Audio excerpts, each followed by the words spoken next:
Simulan na natin ang kwento na storya pa.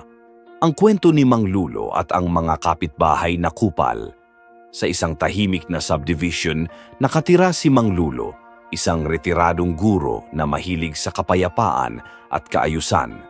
Parehong maayos ang kanyang bahay at buhay at respetado siya ng karamihan sa kanyang mga kapitbahay. Ngunit may isang pamilya sa kabilang bahay na kilala sa kanilang kakulitan at kawalan ng respeto, ang pamilya Kurikong. Ang pamilya Kurikong ay binubuo ni Namang Kulas, Aling Tubol at kanilang 3 anak na lalaki. Parehong maingay at walang pakialam sa iba, sila ay kilala bilang mga kupal na kapitbahay dahil sa kanilang mga gawi.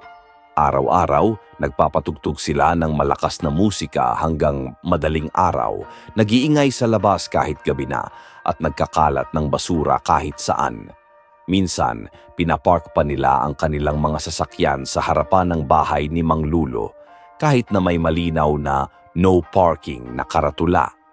Isang araw, nagkaroon ng community meeting sa kanilang subdivision.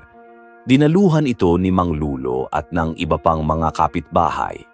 Nandun din ang pamilya Kurikong, ngunit wala silang pakialam sa mga usapan. Habang nagtatalakayan ang mga kapitbahay tungkol sa pagpapanatili ng kaayusan, sila ay nagtatawanan at nag-iingay sa likod. Nainis si Mang Lulo at nagdesisyon na kausapin sila ng personal. Mang Kulas, Aling Tubol, sana naman ay maging considerate kayo sa ibang kapitbahay. Hindi naman mahirap ang humingi ng permiso o magpaalam kung may gagawin kayong maingay, sabi ni Mang Lulo ng mahinahon. Ngunit sa halip na mag-sorry, tumawa lang si Mang Kulas at sinabi, "Bahay namin ito, gagawin namin ang gusto namin. Kung ayaw nyo ng ingay, lumipat kayo."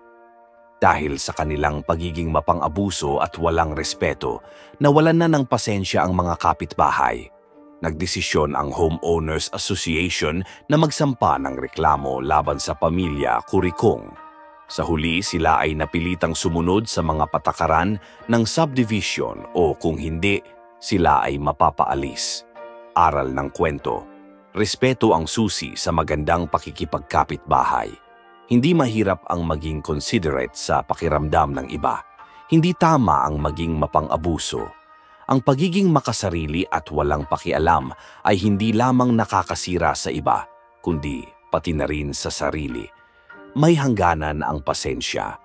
Kung paulit-ulit na abusado ang isang tao, hindi maiiwasan na magkaroon ng aksyon laban sa kanila.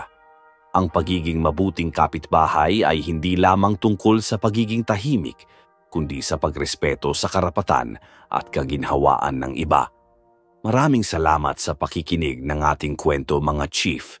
Don't forget to like, share, subscribe para lalo pa tayong ganahan maglabas ng mga ganitong kwento. O paano kita-kits sa susunod na story, and goodbye. Thank you so much.